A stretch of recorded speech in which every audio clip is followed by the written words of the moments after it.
tal? Muy buenas tardes, yo soy Florencia de Rodas y como cada semana recuperamos la memoria noticiosa de ECO, el primer sistema informativo de habla hispana del mundo. Y vamos con esta transmisión especial del 1 de abril de 1993, bajo la conducción de Ana María Lomelí, Carlos Villarrois y Angélica Mejía. El Tratado de Libre Comercio de América del Norte avanzaba y en Canadá se anticipaba su aprobación en el Parlamento. Canadá, además, proponía la creación de una comisión norteamericana sobre medio ambiente. Terminaba la primera conferencia sobre medio ambiente en México-Estados Unidos. En Europa proseguía la guerra entre Serbia y Bosnia, continuaba el conflicto entre Azerbaiyán y Armenia y en Mozambique se tenían avances para un plan de paz. Esa es la narración original.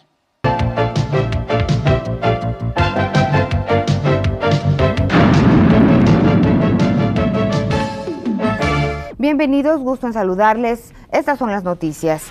El presidente Carlos Salinas de Gortari de México concluyó este miércoles una gira de trabajo de 2 días por el estado mexicano de San Luis Potosí. El presidente Carlos Salinas de Gortari, de gira por San Luis Potosí, dio el banderazo para la construcción del libramiento sur de la capital del estado con una longitud de 15 kilómetros. En la fracción del Saucito anunció una inversión de 56 millones de nuevos pesos para obras sociales de la capital que aplicará el gobierno estatal y el gobierno municipal en manos de la oposición.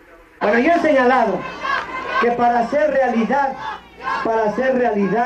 la obra de solidaridad necesitamos 2 cosas. La primera, que ustedes se organicen, porque pueblo organizado es pueblo que avanza, pueblo que progresa. Pero la segunda, los presupuestos, los recursos para realizar las obras. Y por eso es que Solidaridad canalizará a la capital del estado 56 millones de nuevos pesos.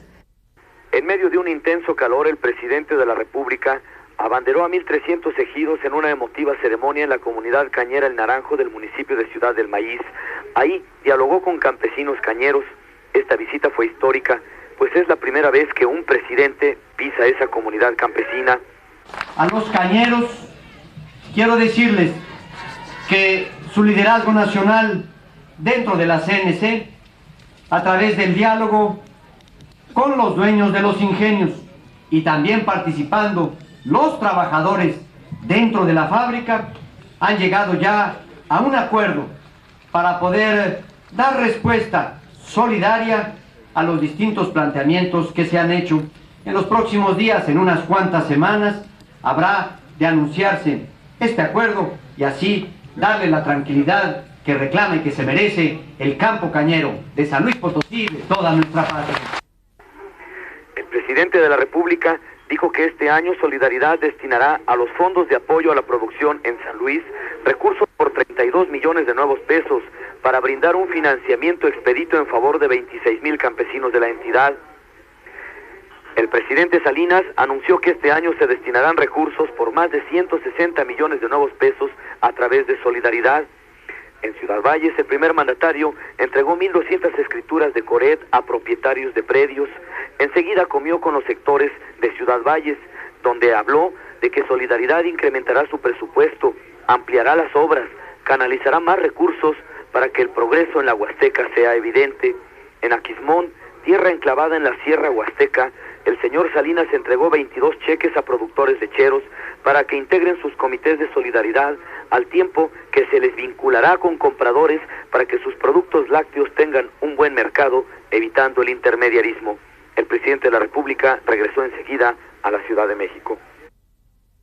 Continúan las buenas perspectivas para el Tratado de Libre Comercio de Norteamérica. En Canadá, el Tratado de Libre Comercio de Norteamérica será aprobado a pesar de la oposición que existe, aseguró en la Ciudad de México Mary Collins, ministro de Diversificación Económica del Oeste de Canadá y ministro de Estado para el Medio Ambiente. We are having a process of a leadership race in Canada to select our new prime minister. Estamos viviendo el proceso de la carrera de liderazgo para elegir primer ministro de Canadá y solo quisiera reafirmarles que todos y cada uno de los candidatos para el liderazgo son fuertes partidarios de la legislación del NAFTA. Durante una comida con empresarios de la Cámara de Comercio del Canadá en México, propuso la creación de una comisión norteamericana para el medio ambiente. Dijo que aunque sí es importante que dentro del acuerdo exista una comisión ambiental capacitada para hacer recomendaciones a los 3 gobiernos, no se deben dejar de considerar posibilidades como la creación de un conjunto de principios ambientales que rija en los 3 países. De visita oficial en México, la ministra Mary Collins estuvo acompañada por el señor David Winfield, embajador de Canadá en México, y por el alcalde de la ciudad de Calgary. En la capital mexicana fue clausurada la primera conferencia y exposición de la industria y el medio ambiente México-Estados Unidos. El mundo entero está pagando el precio por la disminución en la capa de ozono. Cada año, solamente en los Estados Unidos, se presentan 150,000 nuevos casos de cataratas y millones de pobladores del mundo padecen de cáncer en la piel. Así lo afirmó el señor Noel Brown, director del Programa del Medio Ambiente de la Organización de las Naciones Unidas, al hablar en conferencia de prensa poco antes de la clausura de la primera conferencia y exposición de la industria y el medio ambiente México-Estados Unidos, que se llevó a cabo en la Ciudad de México.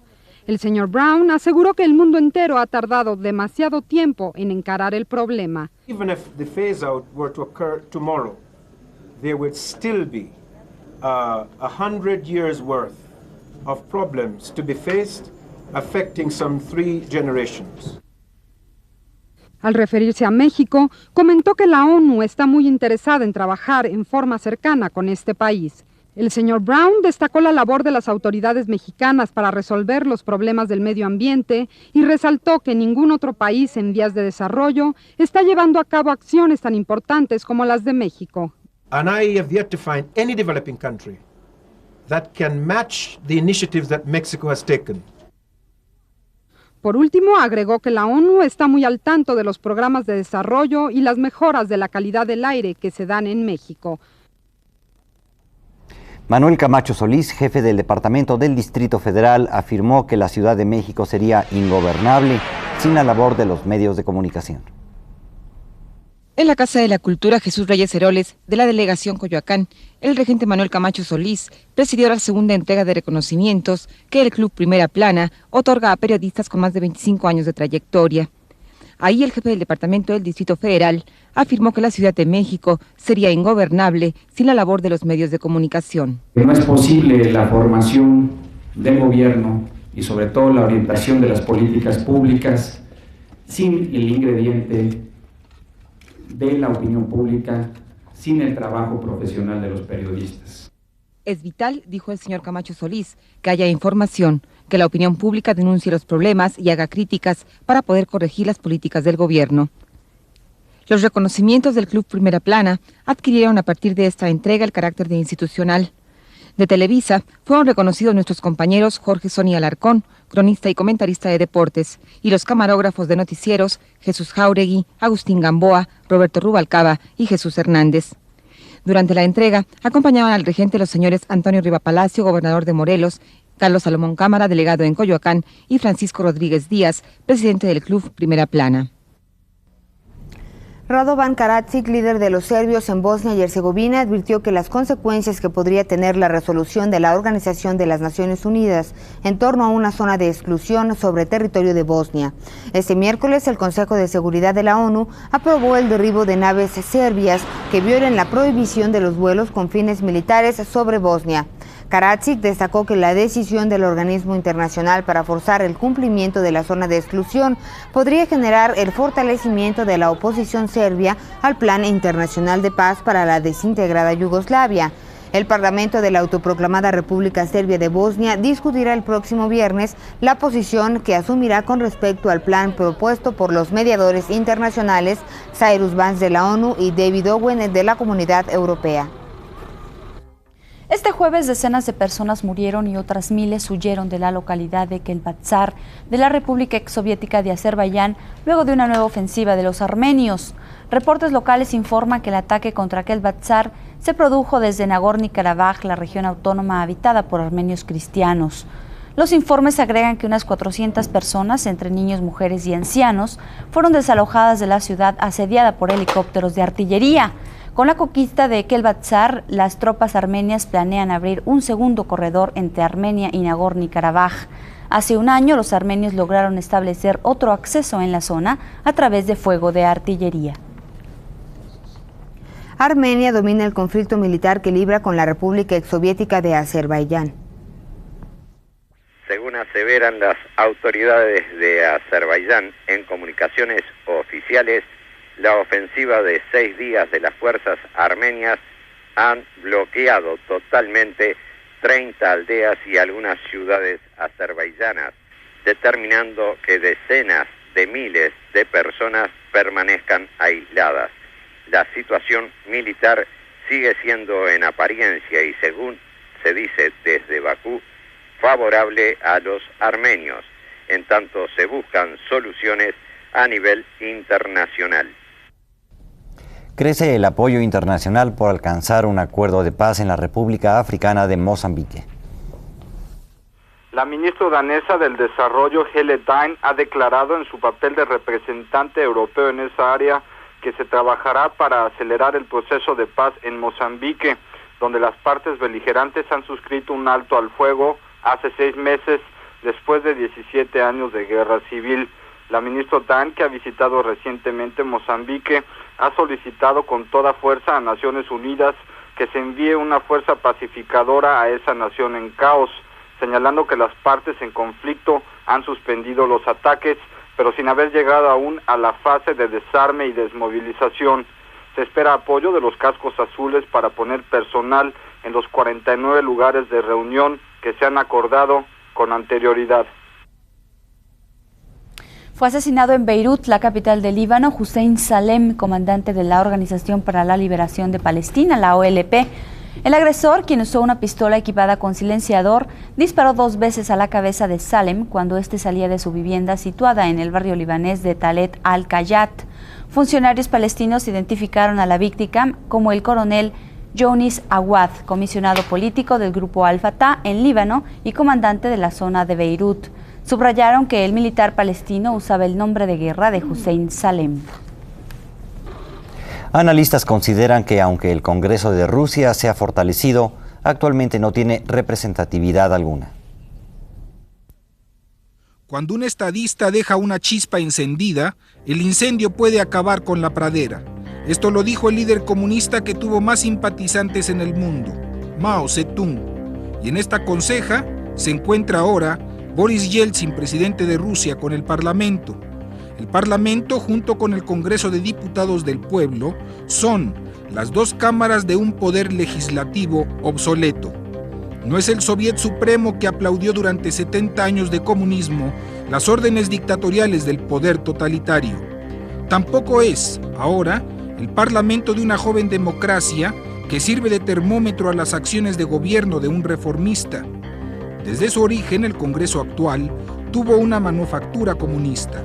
Por eso, por su sola formación ideológica, pudo haber sucumbido en los 3 días de agosto de 1991, cuando un golpe de Estado le dejó limpio en la historia el tamaño mitológico al arquitecto de los tiempos del cambio, Mikhail Gorbachev. En aquellos días, por decreto, el poder comunista perdió primero su liderazgo único, después su amparo constitucional y finalmente, al ser proscrito, su carácter legal. Pero, al quedar en pie, el Congreso de Diputados del Pueblo quedó indeleble una parte fuerte, medular, de la estructura institucional, la del Parlamento. Paradójicamente, hoy este Congreso, calificado como anticonstitucional por Yeltsin desde octubre de 1991, es la bola de nieve gigantesca que ha crecido en silencio y que ha recortado los poderes presidenciales. Este mismo Congreso es el que ha hecho 320 enmiendas a la Constitución para crecer todo lo que ha querido. La semilla de este pseudo-parlamento, que lo es, aun cuando acumule hoy tanto poder, fue la arbitrariedad. Este Congreso resultó electo en 1991, en la época del Partido Único. Desde entonces, reservó 750 de sus 1.100 curules a los comunistas. Desde entonces, no tiene, como nunca tuvo en tiempos de Gorbachev, ningún papel, ninguna fuerza. Es un Congreso que no tiene todavía hoy representatividad alguna. Es producto de la herencia soviética, pero como a un Frankenstein, lo dejaron crecer. En su quinta sesión de octubre de 1991, en su sexta reunión de abril de 1992, en la séptima de diciembre del mismo año, en la octava y la novena de marzo de 1993. En las horas más lentas del siglo para Rusia, este Congreso movió el músculo del Parlamento y bloqueó y retardó las reformas. Es ilegal, es anticonstitucional, es obsoleto, es todo lo que le digan que es, sí, pero es el que puede voltear las manecillas del reloj de la historia y hacer regresar a Rusia a los tiempos de la Unión, a los mecanismos desgastados, oxidados, al poder único de la nomenclatura, al comunismo en los tiempos del cambio. Gracias.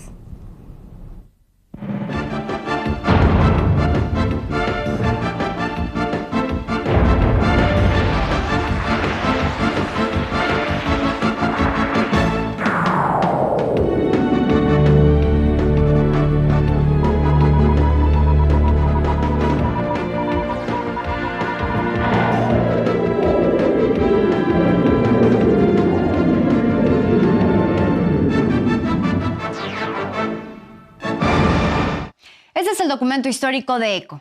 Ya más de 31 años, finalmente, y tras varios meses con negociaciones estancadas y después de 15 meses de conflicto, Israel y Hamás alcanzaron un acuerdo de alto al fuego que entrará en vigor el domingo 19 de enero. El reporte es de Manuel Rosales.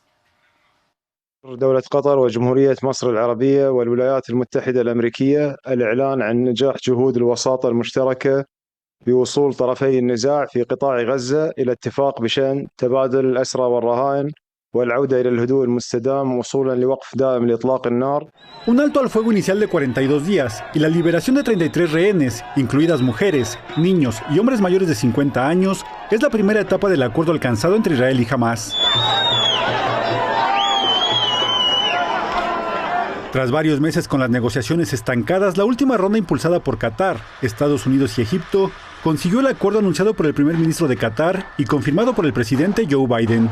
At long last, I can announce a ceasefire and a hostage deal has been reached between Israel and Hamas. Fighting in Gaza will stop and soon the hostages will return home to their families.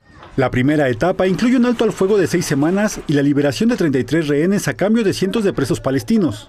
También se contempla permitir el regreso de miles de palestinos al norte del territorio, así como el retiro parcial de las tropas israelíes, que mantendrán el control del corredor de Netzarim, que divide de norte a sur la franja de Gaza, y del corredor de Filadelfia la frontera con Egipto. העסקה הזאת, כאשר תחתם, תאושר ותמומש, תביא איתה רגעים קשים, מייסרים ומטלטלים ביותר. היא תביא איתה גם אתגרים. Donald Trump celebró el acuerdo y aseguró que fue resultado de su victoria electoral. Sin embargo, el presidente Biden destacó que los detalles del acuerdo son los que él presentó en mayo.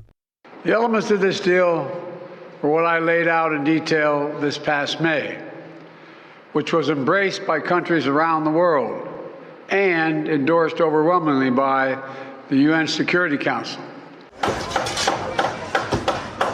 De acuerdo con el documento, si la tregua se respeta los primeros 16 días, en ese momento comenzarán las negociaciones para las siguientes etapas, que incluirían la liberación del resto de los rehenes, un alto al fuego permanente y la retirada total de las fuerzas israelíes.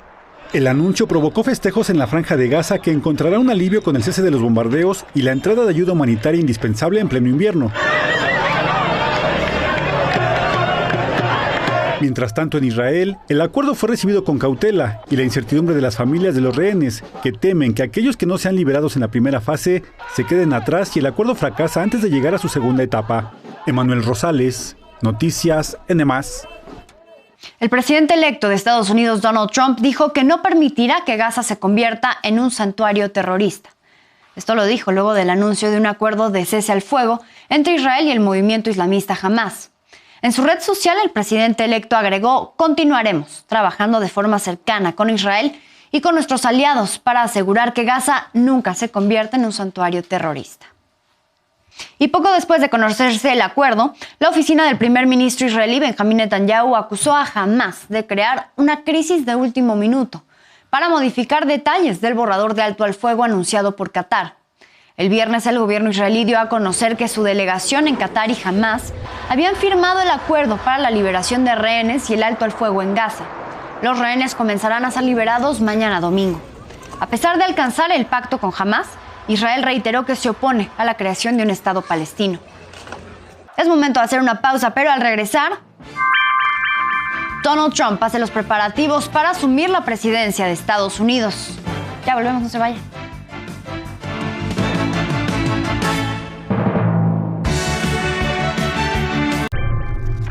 Al acercarse el 20 de enero, fecha en que Donald Trump asumirá la presidencia de Estados Unidos, se hacen los preparativos para varios eventos previos a la ceremonia en el Capitolio, que esta vez será en el interior del mismo, debido a las condiciones climáticas adversas. Está previsto que este sábado en un campo de golf en Washington, D.C., que es propiedad de Trump, haya una recepción que contará con el lanzamiento de fuegos artificiales. Mañana domingo, Donald Trump visitará el Cementerio Nacional de Arlington, sitio donde va a colocar una corona floral en la tumba del soldado desconocido. Después va a acudir a un mitin en la capital para celebrar su victoria electoral. El 20 de enero, cuando jure como presidente de Estados Unidos, Trump y su esposa Melania van a iniciar el día con un servicio religioso en la iglesia de San Juan para posteriormente reunirse en la Casa Blanca con Joe Biden y su esposa Jill. El presidente electo de Estados Unidos, Donald Trump, informó el viernes que sostuvo una llamada con el presidente de China, Xi Jinping. Trump aseguró que la comunicación fue muy buena para ambas naciones. Dijo que conversaron sobre equilibrar el comercio, sobre el fentanilo y TikTok, entre otros temas. Y Kristi Noem, nominada por el presidente electo Donald Trump a secretaria de Seguridad Nacional, compareció ante el Senado de Estados Unidos. Dijo que si es confirmada en el cargo, ella trabajará para restaurar el programa Quédate en México, que establece que quien solicite asilo permanezca en México hasta la fecha de su entrevista en una corte de inmigración. También dijo que pondrá fin de inmediato al programa conocido como CBP One, que ha permitido a cientos de miles de migrantes entrar al país de manera legal mediante citas a través de una aplicación. Y en otros temas, autoridades de Ucrania emitieron el miércoles una alerta aérea nacional ante misiles de cruceros rusos dirigidos a Kiev y otras ciudades, entre ellas Leópolis. El gobernador de la región, Maxim Kosytsky, confirmó el ataque, que no logró afectar el suministro eléctrico. Poco antes, Ucrania lanzó un ataque a territorio ruso que provocó daños en instalaciones energéticas e industriales, el más importante desde el inicio del conflicto en 2022. Y el presidente saliente de Estados Unidos, Joe Biden, decidió retirar a Cuba de la lista de países patrocinadores estatales del terrorismo. De acuerdo con una fuente en Washington, se trata de un gesto de buena voluntad para facilitar la liberación de prisioneros. Además, entidades cubanas podrán realizar transacciones financieras tras ser eliminadas de una lista similar, elaborada en 2017. Y en el Reino Unido, la princesa de Gales, Kate Middleton, visitó esta semana el Hospital Royal Marsden en Londres. Se trata del centro médico donde recibió tratamiento con quimioterapias. Platicó con algunas personas, agradeció al personal médico por su apoyo y se tomó tiempo para convivir con un perrito que apoya a los pacientes. Posteriormente publicó un mensaje en internet en el que informó que el cáncer que se le diagnosticó se encuentra en remisión y que sigue concentrada en su recuperación. Y un exalto funcionario del gobierno del ex primer ministro inglés, Anthony Blair, está envuelto en un escándalo de pedofilia. Vamos con el reporte de Vitas Rudavicius desde Londres. Ivor Capelin, ex legislador británico y ex viceministro del gobierno del primer ministro laborista Tony Blair, fue arrestado tras acusaciones de pedofilia hechas por un grupo de vigilantes en línea. La policía del condado de Sussex confirmó la detención el sábado pasado de este expolítico de 66 años. El domingo, Capelin quedó en libertad bajo fianza y tendrá que volver a la policía el próximo 10 de abril. Capelin, que representó a la ciudad de Hove como parlamentario nacional hace 20 años, fue filmado por los vigilantes en una transmisión en vivo en redes sociales.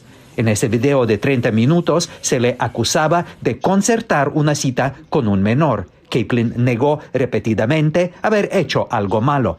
Even if you thought that this person was 16 or 17, the material that you sent was explicit to this person, and even that is illegal because the person that you would think then would be under 18. Kaplan ha estado en la oscuridad política durante casi 2 décadas. La carrera de Kaplan en el gobierno británico fue muy corta. Se convirtió en viceministro de Defensa en junio de 2003 y dimitió en mayo de 2005. Como judío británico, hasta 2019, Kaplan fue presidente del movimiento laborista judío, pero en 2024 fue suspendido del Partido Laborista debido a graves acusaciones formuladas en su contra. Los detalles de estas acusaciones nunca se hicieron públicos. Esta detención de un expolítico de un partido laborista se produce en medio de la guerra de palabras por el tema de abusos sexuales a menores entre el hombre más rico del mundo y dueño de X, Elon Musk, y el primer ministro del Reino Unido, el laborista Keir Starmer. La semana pasada, Starmer y sus ministros rechazaron los llamados de Musk para una nueva investigación independiente sobre los crímenes sexuales cometidos hace una década por bandas organizadas de hombres asiáticos británicos, principalmente de origen pakistaní. Algunas víctimas se ponen del lado de Musk y quieren tal investigación. It's not spoken about enough, and there's a lot of women out there that can't speak out. It's been covered up for years about grooming gangs. It's a taboo subject you're not allowed to speak about. La semana pasada, Ivor Kaplan apareció en uno de los canales de noticias británicos y acusó a Musk de lanzar abusos inaceptables contra el primer ministro Starmer. Desde el arresto de Kaplan, el gobernante Partido Laborista no ha hecho declaraciones oficiales sobre él. Desde Londres, Vita Surdavicius, Eritio Gómez, camarógrafo, Noticias N+. Y antes de despedirnos, vea, espectacular resultó el miércoles el lanzamiento de un cohete Falcon 9 desde el Central Espacial Kennedy en Florida. La nave lleva a bordo 2 módulos de alunizaje construidos por empresas privadas de Estados Unidos y Japón. Los módulos Blue Ghost y Resilience van a recopilar datos y probar tecnologías dentro del programa Artemis de la NASA. 3, 2, 1, ignition, and liftoff. Go Firefly, go iSpace, go Falcon.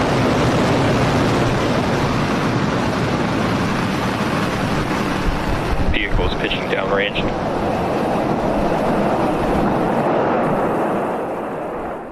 Hasta aquí, una emisión más del Archivo Histórico de ECO y de la actualidad de las noticias internacionales. Soy Florencia de Rodas, muchísimas gracias por acompañarnos y los esperamos la próxima semana.